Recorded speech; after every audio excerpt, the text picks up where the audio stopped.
तो फाइनली पासवान और अहिरान के एक विवाद के बाद न्यू तूफान राजी का बहुत ही हाई लेवल का न्यू बोलबम सॉन्ग आ रहा है। मैं आप लोग के इस वीडियो के माध्यम से सब कुछ आगे बताएंगे। उससे पहले अगर आप लोग मेरे चैनल पर नए हैं और तूफान राजी को सच्चे वाले फैंस हैं तो इस वीडियो को दिल से लाइक करके चैनल को सब्सक्राइब जरूर करें। ताइए बिना समय लेते हुए इस वीडियो को स्टार्ट कर देते हैं।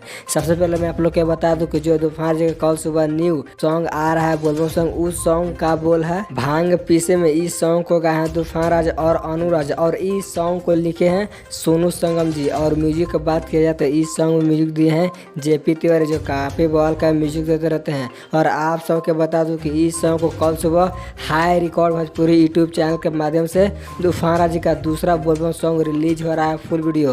तो आप लोग इस सॉन्ग को देखने के लिए तैयार हो जाइए, क्योंकि तूफान राजी इस सॉन्ग को बहुत ही हाई लेवल का बनाया है। और इस सॉन्ग में जो मॉडल के तौर पर दिखाई देने वाली है उनका नाम है नेहा, जो कि बड़े बड़े सिंगर के साथ काम कर चुकी है। और इस सॉन्ग को कल सुबह हाई रिकॉर्ड भोजपुरी यूट्यूब चैनल के माध्यम से सुबह 6 बजे रिलीज किया जा रहा है। तो आप सबको क्या लगता है, इस सॉन्ग को बहुत जल्द आना चाहिए या नहीं आना चाहिए? तो इस कमेंट के माध्यम से अपनी राय सुझाव जरूर दें। और अभी तक मेरे चैनल को सब्सक्राइब नहीं किए हैं तो सब्सक्राइब कर लेते। आज का वीडियो यहीं तक रहने देते हैं, तो मिलते हैं नेक्स्ट वीडियो में।